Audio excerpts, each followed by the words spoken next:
Hello everyone, welcome to electrical brains. இந்த online lecture சீரீஸில் நம்ம ஜென்ரேஷன், டிரான்ஸ்மிஷன் அண்ட் சுவிட்ச்கியர் சப்ஜெக்டை பற்றி படிக்க போகிறோம். இதோட நேம்லேருந்தே உனக்கு ஓரளவுக்கு அண்டர்ஸ்டாண்ட் ஆகும் அப்படின்னு நினைக்கிறேன். ஜென்ரேஷன் அப்படின்னா என்ன, மீனிங் என்னது தமிழில்? ஜென்ரேஷன்னா உற்பத்தி பண்ணுறதுன்னு சொல்லுவோமா? இங்கே நம்ம என்ன உற்பத்தி பண்ண போகிறோம்? எலக்ட்ரிக்கல் எனர்ஜியை உற்பத்தி பண்ண போகிறோம். நெக்ஸ்ட் டாபிக் என்ன இருக்குது? டிரான்ஸ்மிஷன். டிரான்ஸ்மிஷன்னா என்னது? டிரான்ஸ்மிட் பண்ணுறோம் அப்படின்னு சொல்லுவோம் இல்லையா? டிரான்ஸ்மிட்னா ஒரு இடத்துலேருந்து ஒரு பொருளை இன்னொரு இடத்துக்கு கொண்டு போகிறது. அதான் ஜென்ரலாக நம்ம டிரான்ஸ்மிட் பண்ணுறோம், டிரான்ஸ்மிஷன் சொல்லுவோம்.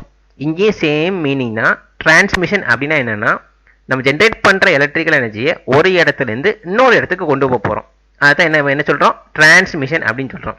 அவர் நெக்ஸ்ட் டாபிக் இஸ் சுவிட்ச் கியர். சுவிட்ச் கியர்னா என்ன? இப்போ ஜென்ரேட் பண்ணுறோம் இல்லையா, இந்த ஜென்ரேட் பண்ணுறதுக்கும் டிரான்ஸ்மிட் பண்ணுறதுக்கும் யூஸ் பண்ணுற எக்ஸ்ட்ரா ப்ரொடெக்டிங் டிவைசஸ். ஏதாவது ஒரு ஃபால்ட் ஆகலாம், இல்லை ஏதாவது ஒரு அன்வான்ட் ஏதாவது ஒரு கண்டிஷன் வரலாம், அதெல்லாம் நம்ம தடுக்கணும், அதை நம்ம வெளில வரணும், அதை ப்ரொடெக்ட் பண்ணணும்னா அதுக்கு என்னென்னா டிவைஸ் யூஸ் பண்ணுறோமோ அதைத்தான் நம்ம சுவிட்ச் கியர்னு சொல்கிறோம். ஓகேவா? இப்போ என்னென்னு புரியுதா? நம்ம என்ன சப்ஜெக்டை படிக்க போகிறோன்னு தெரியுதா? ஜென்ரேஷன்னா எலக்ட்ரிக்கல் எனர்ஜியை ஜென்ரேட் பண்ணுறது, டிரான்ஸ்மிஷன்னா ஜென்ரேட் பண்ணுற எலக்ட்ரிக்கல் எனர்ஜியை டிரான்ஸ்மிட் பண்ண போகிறோம், சுவிட்ச் கியர்னா இந்த ஜென்ரேஷனுக்கும் டிரான்ஸ்மிஷனுக்கும் யூஸ் பண்ணுற ப்ரொடெக்டிங் டிவைசஸை சொல்கிறோம். ஓகேவா? ஸோ நம்ம நெக்ஸ்ட் வர ஸ்லைட்லேருந்து ப்ரீஃபாக என்னென்னு பார்ப்போம். நெக்ஸ்ட் வர வீடியோஸில் ஒரு பவர் பிளான்ட்டாக பற்றி படிப்போம். ஸோ அதெல்லாம் பார்க்கறதுக்கு முன்னாடி இந்த ஜென்ரேஷன், டிரான்ஸ்மிஷன், சுவிட்ச் கியர்னா இது டோட்டலாக சேர்ந்து தான் நம்ம பவர் சிஸ்டம் அப்படின்னு சொல்லுவோம். அந்த பவர் சிஸ்டம்னா என்ன அப்படிங்கிறத பற்றி நம்ம நெக்ஸ்ட் நம்ம லைட்டாக பார்த்துக்குவோம். ஓகேவா? We are all electrical engineers, correct தானே? நம்ம படிக்கிறது எலக்ட்ரிக்கல் இன்ஜினியரிங். எல்லாமே எலக்ட்ரிக்கல் இன்ஜினியரிங் இல்லைன்னா எதுவுமே இல்லை, பவர் இல்லைன்னா எதுவுமே இல்லைன்னு நம்ம சொல்லலாம். அப்போ இந்த எலக்ட்ரிக்கல் இன்ஜினியரிங்கில் மெயின் பார்ட், அதாவது ஹார்ட் ஆஃப் எலக்ட்ரிக்கல் இன்ஜினியரிங்னா நம்ம பவர் சிஸ்டம் அப்படிங்கிறத சொல்லுவோம். அப்போ பவர் சிஸ்டம்னா என்ன? ஒரு 4 பார்ட் சேர்ந்தது தான் பவர் சிஸ்டம் அப்படின்னு சொல்கிறோம். எதெல்லாம்? Generation, transmission, distribution and utilization. இதெல்லாம் என்ன, ஏதாவது புரியுதா? எலக்ட்ரிக்கல் இன்ஜினியரிங்னாலே நம்ம எலக்ட்ரிக்கல் பவரை பற்றி பேசுவோம், எலக்ட்ரிக்கல் எனர்ஜியை பற்றி பேசுவோம். அதில் மெயின் பார்ட்டு இந்த பவர் சிஸ்டம் இல்லாமல் எலக்ட்ரிக்கல் இன்ஜினியரிங்கே கிடையாது. இதுவரை நீ படித்த எல்லா சப்ஜெக்டும் எங்கே கொண்டு யூஸ் பண்ண போகிற? இந்த பவர் சிஸ்டத்தில் கொண்டு போய் தான் யூஸ் பண்ண போகிற. மிஷின்ஸை இங்கே யூஸ் பண்ணுவேன், டிஜிட்டல் எலக்ட்ரானிக்ஸாக இருக்கட்டும், ஈஸியாக இருக்கட்டும், எல்லாமே நீங்கள் யூஸ் பண்ண போகிற பேசிக் அப்ளிகேஷன் தான் பவர் சிஸ்டம்ங்கிறது. இதெல்லாம் 4 இது போட்டிருக்கோமா? Generation, transmission, distribution, utilization. இதெல்லாம் என்னது? அதாவது ஒரு எலக்ட்ரிக்கல் எனர்ஜியை எப்படி ஜென்ரேட் பண்ணி, டிரான்ஸ்மிட் பண்ணி, டிஸ்ட்ரிபியூட் பண்ணி நீ யூட்டிலைஸ் பண்ணுறாங்கிறது. உனக்கு இப்போ இது சொல்லும் போது எதுவும் புரியாத மாதிரி இருக்கலாம். அடுத்து நான் வச்சு பிளாக் டயக்ராம் வச்சு சொல்கிறேன். அப்போ உனக்கு டீட்டெயில் கான்செப்டாக என்ன சொல்ல வரேங்கிறது உனக்கு புரியும். பவர் சிஸ்டம்னா என்னென்னு புரியும். அது பேசிக்காக பார்த்தா உன்னோட வீட்டுக்கெலாம் பவர் கிடைக்கிது இல்லையா, அதை நம்ம எங்கேருந்து எப்படி ஜென்ரேட் பண்ணுறோம், எப்படி நம்ம வீட்டுக்கு வருதுங்கிற கம்ப்ளீட் அனாலிசிஸ் தான் பவர் சிஸ்டம். ஒரு சிஸ்டம்னு எடுத்தாலே அதை நம்ம அனலைஸ் பண்ணுவோம், டிசைன் பண்ணுவோம், யூஸ் பண்ணுவோம் இல்லையா, அதை பற்றி ஃபுல்லாக அங்கே ஜென்ரேஷன் ஆரம்பித்து உங்கள் வீட்டுக்கு நீ யூஸ் பண்ணுறது வரைக்கும் கம்ப்ளீட் சொல்கிறது தான் பவர் சிஸ்டம்ங்குது. ஓகேவா? நீ இந்த செமஸ்டர் உனக்கு இருக்கிறது ஜென்ரேஷன் அண்ட் டிரான்ஸ்மிஷன் மட்டும்தான். 6th செமஸ்டர் அதில் தான் உனக்கு டிஸ்ட்ரிபியூஷனும் யூட்டிலைசேஷனும் இருக்குது. அப்போ இந்த செமஸ்டர் நீ படிக்க போகிறது இதெல்லாம் ஜென்ரேஷனும் டிரான்ஸ்மிஷனும் மட்டும்தான் படிக்க போகிற. இதை பற்றி ஒரு கம்ப்ளீட் அனாலிசிஸ், எப்படிலாம் ஜென்ரேட் பண்ணணும், டிரான்ஸ்மிட் பண்ணுறோம், அதில் என்னெல்லாம் யூஸ் பண்ணுறோம், என்னென்னலாம் ப்ராப்ளம்ஸ் வருது, அதை எப்படிலாம் ரெக்டிஃபை பண்ணலாங்கிறத பற்றி தான் பார்க்க போகிறோம். ஓகேவா? ஆஸ் யூஷுவல் வழக்கம் போல் இதுலேயும் உனக்கு 5 யூனிட்ஸ் இருக்குது. First unit generation of electrical power, second AC and DC transmission, third unit line insulators and underground cable, fourth unit circuit breakers and over voltage protection, fifth யூனிட்டில் protective relays and grounding. இந்த நேமை பார்த்தா என்ன கொஞ்சம் ஏதாவது புரியுதா? நம்ம subject பேர் உனக்கு ஜென்ரேஷன், டிரான்ஸ்மிஷன் அண்ட் சுவிட்ச் கியர். அந்த ஜென்ரேஷன் அப்படி ஃபர்ஸ்ட் யூனிட்டில் வந்துட்டா, ஜென்ரேஷன் ஆஃப் எலக்ட்ரிக்கல் பவர், ஒரு எலக்ட்ரிக்கல் எனர்ஜியை எப்படிலாம் ஜென்ரேட் பண்ண போகிறேங்கிறது தான் generation of electrical power. Transmission சொன்னோமா, டி. அப்போ AC and DC transmission. AC பவரை எப்படி டிரான்ஸ்மிட் பண்ணுற, டிசி பவரை எப்படி டிரான்ஸ்மிட் பண்ணுறதான் பார்க்க போகிறோம். அது என்ன? Line insulators and underground cable. இந்த டிரான்ஸ்மிஷன் சொன்னோமா, டிரான்ஸ்மிஷனை மீனிங் என்னப்பா? நார்மலாக ஒரு இடத்துலேருந்து இன்னொரு இடத்துக்கு கொண்டு போகிறதான் டிரான்ஸ்மிஷன் சொல்லுவோம். இங்கேயும் அதே தான். பவரை ஒரு பிளேஸ்லேருந்து இன்னொரு பிளேஸுக்கு கொண்டு போக போகிறேன். அதுதான் நம்ம என்ன சொல்லுவோம், பவர் டிரான்ஸ்மிஷன் சொல்லுவோம். நீ ஏசி பவரை கொண்டு போனீங்கன்னா ஏசி டிரான்ஸ்மிஷன், டிசி பவரை கொண்டு போனீங்கன்னா டிசி டிரான்ஸ்மிஷன். இந்த பவரை டிரான்ஸ்மிட் பண்ணுறதுக்கு 2 மெத்தடில் பண்ணலாமா? ஓவர் ஹெட் லைன், வீடு நம்ம ஏரியாவில் எல்லா பக்கமும் பார்த்துருப்போம், போஸ்ட் இருக்கும், போல் இருக்கும், அதில் டிரான்ஸ்ஃபார்மர் எல்லாம் ஒயராக போயிருக்குமா, அதை தான் நம்ம ஓவர் ஹெட் டிரான்ஸ்மிஷன் சொல்லுவோம். அண்டர் கிரவுண்ட் டிரான்ஸ்மிஷன்னா நம்ம கிரவுண்டு கீழே பூமி கீழே ஒயர் போட்டும் பவரை டிரான்ஸ்மிட் பண்ணலாம். பட் இந்தியாவில் மோஸ்ட் எல்லா பக்கமும் யூஸ் பண்ணுறது ஓவர் ஹெட் டிரான்ஸ்மிஷன் லைன் தான். அந்த பவரை டிரான்ஸ்மிட் பண்ணுறோம், அதில் எதெல்லாம் எப்படிலாம் டிரான்ஸ்மிட் பண்ணுறோங்கிறத பற்றி தான் படிக்கிறது தான் 3rd unit. 4th and 5th யூனிட்டில் இந்த எஸ்என் ஒன்று வச்சுருக்கோமா, சுவிட்ச் கியர். அப்படின்னா என்ன அர்த்தம், இந்த ஜென்ரேட் பண்ணுற இடத்துலையும் டிரான்ஸ்மிட் பண்ண இடத்துலையும் நம்ம எதெல்லாம் யூஸ் பண்ணுறோம், அங்கே என்னெல்லாம் ப்ராப்ளம் வருது அப்படிங்கிற இந்த ப்ராப்ளத்தை ப்ரொடெக்ட் பண்ணுறதும் ரெக்டிஃபை பண்ணுறதும் தான் circuit breaker, voltage protection and protective relays grounding. So first unit உனக்கு அப்போ என்னது, எலக்ட்ரிக்கல் எனர்ஜியை ஜென்ரேட் பண்ணதை மட்டும் பற்றி பார்க்க போகிற. 2nd and 3rd யூனிட்டில் எப்படி டிரான்ஸ்மிட் பண்ணுறோன்னு பார்க்குற. 4th and 5th சுவிட்ச் கியர், அந்த ஜென்ரேட் பண்ணுறதுலையும் டிரான்ஸ்மிட் பண்ணுறதுலையும் என்னென்ன ப்ராப்ளம்ஸ் இருக்குது, அதை எப்படி ரெக்டிஃபை பண்ணலாங்க. ஓகேவா, இதுதான் நம்ம சப்ஜெக்டோட ஒரு ஓவர் வியூவாக நம்ம பார்க்க போகிறோம். இந்த பவர் சிஸ்டம்னு பேசினோமா, அந்த பவர் சிஸ்டம் இப்போ அந்த ஃபுல் கான்செப்ட் சொல்லிடுறேன். இதை வச்சு உனக்கு என்னதுங்கிறது ஓரளவுக்கு ஒரு ஐடியா கிடைக்கும். நம்ம எதை படிக்க போகிறோம் அப்படிங்கிறது தெரிஞ்சுக்கலாம். நீ இதை தெரியாமலே நம்ம ஜென்ரேஷனையோ டிரான்ஸ்மிஷனையோ படித்தா உனக்கு ஒரு கிளியர் கட் ஐடியா இருக்காது. ஓகேவா, இதை தான் நம்ம ஜென்ரேட்டிங் ஸ்டேஷன் சொல்லி அசியூம் பண்ணி டயக்ராம் வரையணும். உனக்கு இது நம்மளோட லோடு எண்டு, இது சோர்ஸ் எண்டுன்னு சொல்லலாம், ஜென்ரேட்டர் எண்டுன்னு சொல்லலாம். நம்ம லோடு இருக்க சைடு லோடு எண்ட் அப்படின்னு சொல்லுவோம். நம்ம நார்மலாக லோடுக்கு எதாவது சொல்லலாம், நம்ம ஹவுஸ் ஒரு லோடு தான், இண்டஸ்ட்ரீஸும் லோடு தான். எல்லாமே எங்கெல்லாம் நம்ம எலக்ட்ரிக்கல் பவர் யூஸ் பண்ணுறோமோ எல்லாமே அதை லோடு சைடு அப்படின்னு தான் பேசிகிட்டு இருப்போம். அப்போ எலக்ட்ரிக்கல் எனர்ஜியை ஜென்ரேட் பண்ணி டிரான்ஸ்மிட் பண்ணி எப்படி நம்ம யூஸ் பண்ணுறோமோ அதுதான் generator side to load side அப்படின்னு சொல்லுவோம். நார்மலாக ஜென்ரேட்டிங் ஸ்டேஷன் என்ன பண்ணி எலக்ட்ரிக்கல் எனர்ஜியை ஜென்ரேட்டிங் ஸ்டேஷன் தான் ஜென்ரேட் பண்ணுது. எப்படி நம்ம எலக்ட்ரிக்கல் எனர்ஜி ஜென்ரேட் பண்ணலாம், எதெல்லாம் நம்ம கேள்விப்பட்டிருக்கோம், சோலார் பவர் பிளான்ட், சோலாரை வச்சு எலக்ட்ரிக்கல் எனர்ஜியை ஜென்ரேட் பண்ணலாம். விண்ட் எனர்ஜி, விண்டை வச்சு எலக்ட்ரிக்கல் எனர்ஜியை ஜென்ரேட் பண்ணலாம். தெர்மல் பவர் பிளான்ட் கேள்விப்பட்டிருக்கியா, தெர்மல்னால் என்னது, கோலை வச்சு ஜென்ரேட் பண்ணுவோம்.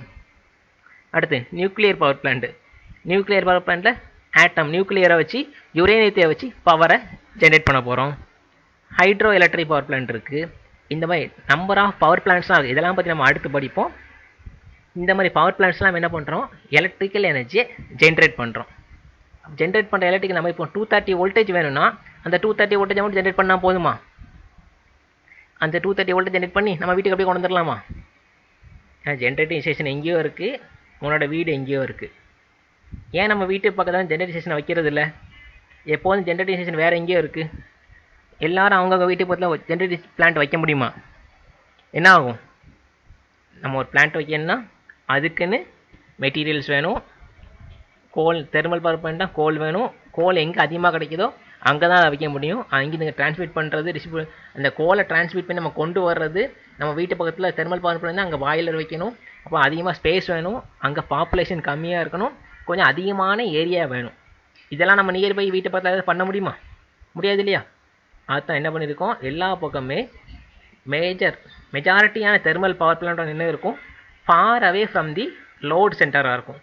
ஸோ அதனால தான் என்ன பண்ணுறோம், அங்கேருந்து எலக்ட்ரிக்கல் எனர்ஜியை ஜென்ரேட் பண்ணி நம்ம வீட்டுக்கு கொண்டு வரோம். நார்மலாக நீ படிச்சிருப்ப, தேவையான நம்ம வீட்டுக்கு தேவையான வோல்டேஜ் அளவு 230 வோல்டேஜ். அதை என்ன பண்ணிடலாம், 230 மட்டும் ஜென்ரேட் பண்ணி அங்கேருந்து தூக்கிட்டு வந்துடலாமா? இப்போ இடையில ஒயர்லாம் போட்டு கொண்டு வரோம்ல, அதில் எக்கச்சக்க லாஸ் ஆகும்ல. அப்போ அதே நம்ம 230 மட்டும் ஜென்ரேட் பண்ணி இங்கே கொண்டு வந்தால் வரும்போது 0 வோல்டேஜ் தான் கிடைக்கும். நம்ம கையில் எதுவுமே நம்ம அப்ளையன்ஸஸ்க்கு வந்து சேராது.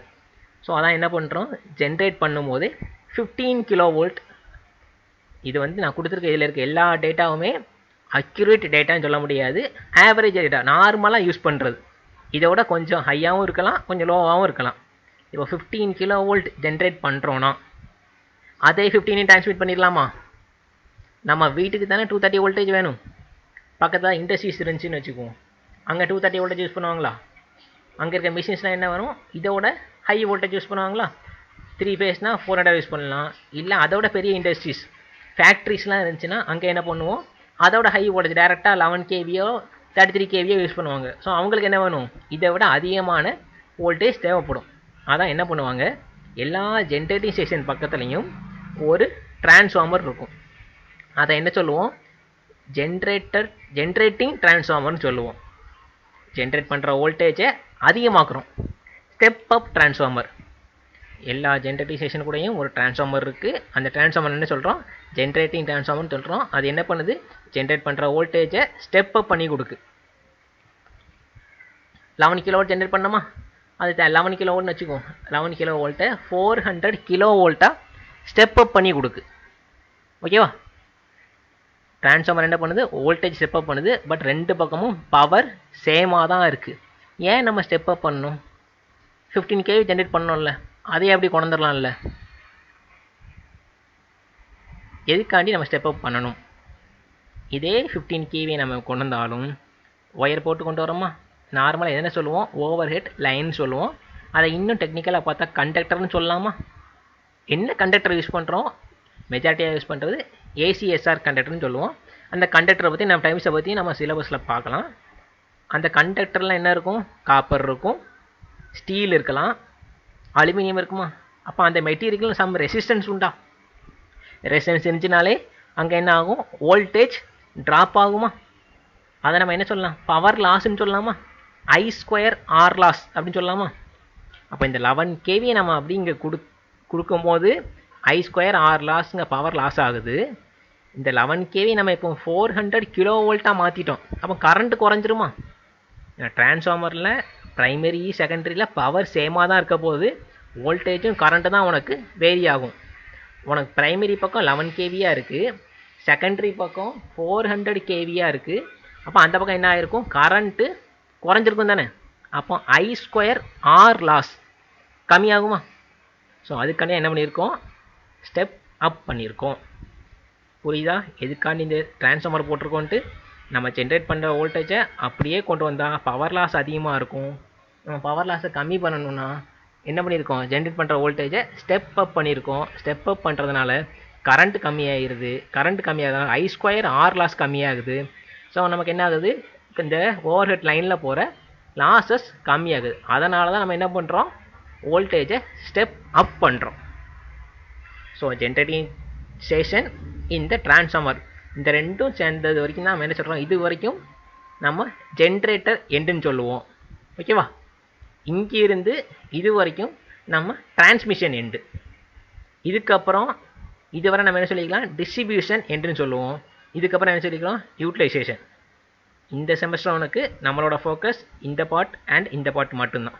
ஓகேவா, இப்போ 400 kV மாற்றிட்டோம், அதை இப்போ டிரான்ஸ்மிட் பண்ணுறோம். ஓகேவா, 400 kV நமக்கு வேணுங்கிறது 230 400 தான் தேவைப்பட போகுது. இங்கே 400 kV இருக்குது, அதை டிரான்ஸ்மிட் பண்ணுறோம். Again step down transformer use பண்ணி 400 kV 220 kV மாற்றிடுறோம். இந்த 220 kV என்ன பண்ணுறோம், அகைன் ஸ்டெப் டவுன் பண்ணி 132 kV மாற்றுறோம். இங்கே வருது பார்த்தியா, 400 kV இந்த லைன் வரைக்கும் வருதா. இதை தான் நம்ம என்ன சொல்லுவோம், ப்ரைமரி டிரான்ஸ்மிஷன் அப்படின்னு சொல்லுவோம். இந்த எண்டுலேருந்து இந்த எண்டு ஃபுல்லாமே நமக்கு டிரான்ஸ்மிஷன் தான். அதில் ஹை வோல்டேஜ் இருக்க லைன் என்ன சொல்லுவோம், ப்ரைமரி டிரான்ஸ்மிஷன். கம்பேர் வித் இதை, இந்த சைடு என்ன ஆகுது, இதை கம்பேர் பண்ணும்போது இந்த சைடு உனக்கு வோல்டேஜ் லோவாக இருக்குது. ஸோ இந்த சைடு வோல்டேஜ் லைனை செகண்டரி டிரான்ஸ்மிஷன் சொல்லுவோம். ஓகேவாப்பா, 11 kV கொண்டு வரோம், 11 220 கன்வெர்ட் பண்ணியாச்சு. அகைன் 220 132 கன்வெர்ட் பண்ணி இங்கே கொண்டு வந்தாச்சு. Up to this we have completed transmission end. Next we are enter into the distribution end. In distribution end 132 kV is converted into 33 kV. It is distributed. Again 33 kV is converted into 11 kV with the help of step down transformer. 11 kV again converted into 400 volt. This 400 volt is distributed into our houses and industries. ஓகேவா, உனக்கு வீட்டுக்கு எங்கேருந்து power வருது, தெருவில் இருக்க உன்னோட ஷீட்டில் இருக்க போலாக இருக்கும். அந்த போலுக்கு நியர்பை டிரான்ஸ்ஃபார்மராக இருக்கும். அந்த டிரான்ஸ்ஃபார்மர் இந்த டிரான்ஸ்ஃபார்மர் ஒரு ஷீட் எண்டில் எப்போ வந்து ஒரு டிரான்ஸ்ஃபார்மர் பார்த்துருப்பியா, அந்த டிரான்ஸ்ஃபார்மர் தான் இந்த 11 kV to 400 kV step down பண்ணுற டிரான்ஸ்ஃபார்மராக இருக்கும். ஓகேவா? அங்கே டிரான்ஸ்ஃபார்மர் எங்கே வருது, நியர்பை இன்னொரு டிரான்ஸ்ஃபார்மராக இருக்கும். அந்த இன்னொரு டிரான்ஸ்ஃபார்மர் நம்ம என்ன பார்த்துருப்போம், அதை தான் சப்ஸ்டேஷன் சொல்லுவோம். அப்போ ஜென்ரேட்டிங் சைடு இங்கே டிரான்ஸ்மிட் பண்ணுறது தான் டிரான்ஸ்மிஷன் லைனு. இந்த டிரான்ஸ்மிட்டிங் வோல்டேஜ் எங்கே நம்ம டிஸ்ட்ரிபியூஷனுக்கு ஒரு என்டர் ஆகுறோமோ அங்கே நம்ம என்ன சொல்லுவோம், சப்ஸ்டேஷன் அப்படின்னு சொல்லுவோம். சப்ஸ்டேஷனில் தான் வோல்டேஜ் என்ன ஆகுது, ஸ்டெப் டவுன் பண்ணி நம்ம எல்லா பக்கமும் யூஸ் பண்ணிகிட்ருக்கோம். ஓகேவா? அப்போ பவர் சிஸ்டம் என்னென்னு புரியுதா? ஜென்ரேட் பண்ணியாச்சு, டிரான்ஸ்மிட் பண்ணியாச்சு, டிஸ்ட்ரிபியூட் பண்ணியாச்சு. ஏன் ஸ்டெப் அப் பண்ணுறோன்னு யோசிக்கணும். ஏன்னா இதே வோல்டேஜை கொடுத்தா I2 R லாஸ் அதிகமாக இருக்கும், நமக்கு வரும்போது வோல்டேஜ் ரொம்ப குறைஞ்சிரும். அதனால தான் என்ன பண்ணுறோம், ஸ்டெப் அப் பண்ணுறோம். ஸ்டெப் அப் பண்ணுறதுனால வோல்டேஜ் அதிகமாகுது, கரண்ட்டை கம்மியாகுது. ஸோ I2 R லாஸ் கம்மியாகுது. லாஸ் கம்மியாக இருக்கிறதுனால வர்ற வோல்டேஜும் நம்ம இங்கே வரும்போது ரொம்ப லாஸ் ஆகாது.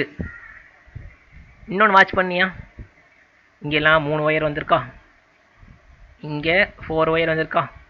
என்ன டிஃப்ரென்ஸு? நம்ம ஜென்ரேட் பண்ணுற வோல்டேஜ் 3 ஃபேஸ் வோல்டேஜ், இங்கே நம்ம கொண்டு வந்திருக்கோம் 3 ஃபேஸ் வோல்டேஜ் தான். இடையில எங்கேயுமே நியூட்ரல் அப்படிங்கிற ஒன்று இல்லையா. நம்ம அப்ளைன்சஸை யூஸ் பண்ணும்போது ஹவுசஸாக இருக்கட்டும், இண்டஸ்ட்ரீஸாக இருக்கட்டும், அங்கே தான் நமக்கு நியூட்ரல் ஒன்று தேவை. இதுவரை நம்ம எங்கேயுமே நியூட்ரல் யூஸ் பண்ணல. ஸோ ஜென்ரேட் பண்ணுறது 3 ஃபேஸ் 3 ஒயர் தான். டிரான்ஸ்மிட் பண்ணுற எல்லாமே 3 ஃபேஸ் 3 ஒயர் சிஸ்டம் தான். எங்கே நம்ம அதாவது யூட்டிலைசேஷன் சைடு வரோமோ, இதுவரை உனக்கு டிஸ்ட்ரிபியூஷன் உண்டா, இங்கேருந்து இது வரை உனக்கு டிஸ்ட்ரிபியூஷன் உண்டு. எங்கே நம்ம அப்ளைன்சஸ் லோடை என்ட்ரு பண்ணவோ அங்கே தான் உனக்கு யூட்டிலைசேஷன் சொல்லுவோம். அந்த யூட்டிலைசேஷன் சைடு மட்டும்தான் உனக்கு நியூட்ரல். அப்போ இது உனக்கு என்னது, 3 ஃபேஸ் 4 ஒயர் சிஸ்டம். ஜென்ரலாக ஜென்ரேட் பண்ணுறது, டிரான்ஸ்மிட் பண்ணுறது, டிஸ்ட்ரிபியூட் பண்ணுறதெல்லாம் 3 phase 3 wire system. Utilization side மட்டும்தான் 3 ஃபேஸ் 4 ஒயர் சிஸ்டம். 3 ஃபேஸ் இருக்குது. நம்ம வீட்டுக்கு எல்லாமே நார்மலாக ஹவுசஸில் யூஸ் பண்ணுறது என்ன, சிங்கிள் ஃபேஸ் சப்ளை தானே. ஆனால் சில வீடுகளில் 3 ஃபேஸ் சப்ளை யூஸ் பண்ணியிருப்பாங்கல்ல. எங்கே சிங்கிள் ஃபேஸை யூஸ் பண்ணணும், எங்கே 3 ஃபேஸை யூஸ் பண்ணணும், எங்கேயா ஐடென்டிஃபை பண்ணி பார்த்துருக்கியா, கண்டுபிடிச்சிருக்கியா? இதை கேல்குலேட் பண்ணுறதுக்கு ஜென்ரலாக என்ன பண்ணுவாங்கன்னா, உன்னோட வீட்டில் இருக்க டோட்டல் லோடை கேல்குலேட் பண்ணுவாங்க. அது என்ன டோட்டல் லோடு, ஃபேனு எத்தனை ஃபேன், டியூப்லைட் வீட்டில் எத்தனை டியூப்லைட் இருக்குது, fridge, washing machine, grinder, mixie எல்லாமே ஒரே டைமிங்கில் நீ எல்லாம் ஆன் பண்ணுறேன்னு வச்சுக்க, எவ்வளோ லோடு எடுக்கும்னு பார்ப்பாங்க. அதை அவ்வளோத்தையும் கேல்குலேட் பண்ணி டோட்டல் வாட் எவ்வளோ வருதோ அதைத்தான் டோட்டல் வாட்டேஜ் அப்படின்னு சொல்லுவோம். புரியுதா?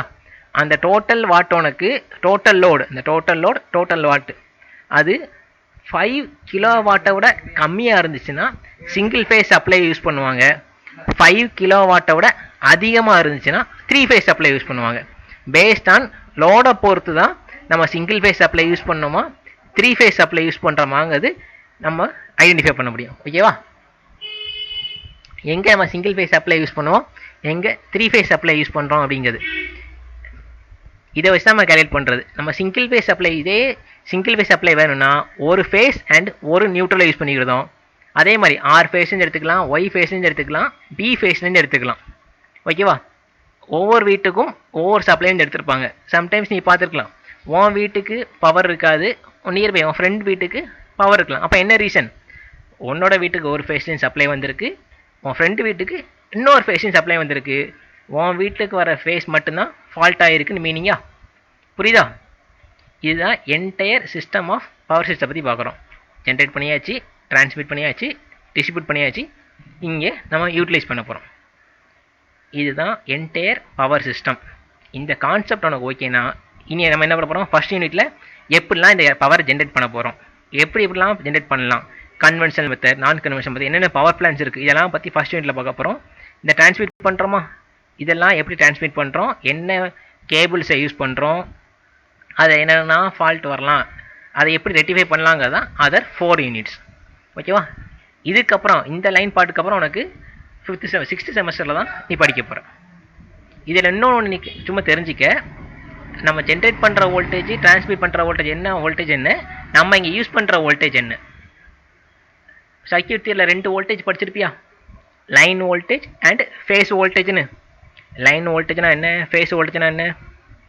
லைன் வோல்டேஜ்னா ரெண்டு லைனுக்கு அக்ராஸ் இருக்க வோல்டேஜ் லைன் வோல்டேஜா.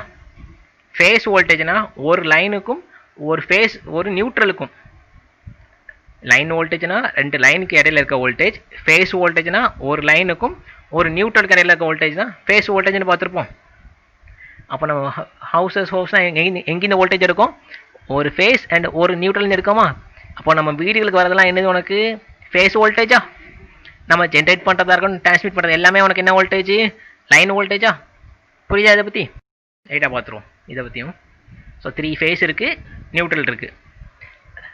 ரெண்டு ஃபேஸுக்கு இடையில் நம்ம மெஷர் பண்ணால் என்ன வோல்டேஜ் தான் உனக்கு, line voltage 400 வோல்ட்டா.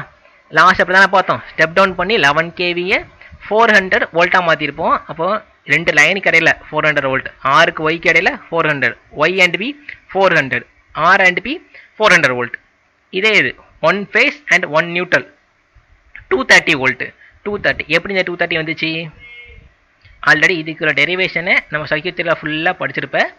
Face voltage and line voltage என்ன relation, phase voltage equal to line voltage divide by √3. இங்கே நமக்கு லைன் வோல்டேஜ் என்ன இருக்குது 400, 400 டிவைட் பை √3. So 230 volt.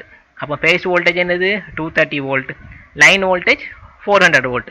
நம்ம ஜென்ரேட் பண்ணுறது, டிரான்ஸ்மிட் பண்ணுறது, டிஸ்ட்ரிபியூட் பண்ணுறது எல்லாமே என்னது லைன் வோல்டேஜ். நம்ம யூட்டிலைஸ் பண்ணுறது, யூட்டிலைசேஷன் நம்ம யூஸ் பண்ணுறது மட்டும் தான் என்னது ஃபேஸ் வோல்டேஜ். ஓகேவா? இந்த ஃபுல் கான்செப்ட் என்னென்னு பார்த்துரு புரியுதா? இப்போ என்ன பார்த்தோம், ஃபஸ்ட்டு ஒரு சின்ன ரீகாப் மாதிரி பார்த்துருவோம். எலக்ட்ரிக்கல் இன்ஜினியரிங்னா அதோட மெயின் பார்ட் நமக்கு பவர் சிஸ்டம். அந்த பவர் சிஸ்டத்தில் இதெல்லாம் வருது, generation, transmission, distribution and utilisation. இதை கம்ப்ளீட்டாக ஒரு அனலைஸ் பண்ணுறது தான் பவர் பிளான் சொல்லியிருப்போம். பவர் சிஸ்டம்ங்கிறது ஜென்ரேட் பண்ணிட்டோம், டிரான்ஸ்மிட் பண்ணிட்டோம், டிஸ்ட்ரிபியூட் பண்ணிட்டோம். இதில் எப்படிலாம் ஜென்ரேட் பண்ணலாம், எப்படிலாம் டிரான்ஸ்மிட் பண்ணலாங்கிறத நம்ம அடுத்தடுத்த லெக்சர்ஸில் பார்ப்போம். ஐ திங்க் இதோட இந்த லெக்சர் ஸ்டாப் பண்ணிக்கலாம்னு நினைக்கிறேன். எதுவும் டவுட்ஸ் இருந்ததுன்னா நீங்கள் கேளுங்க, நம்ம ஓகே ஸ்டூடெண்ட்ஸ், தேங்க்யூ.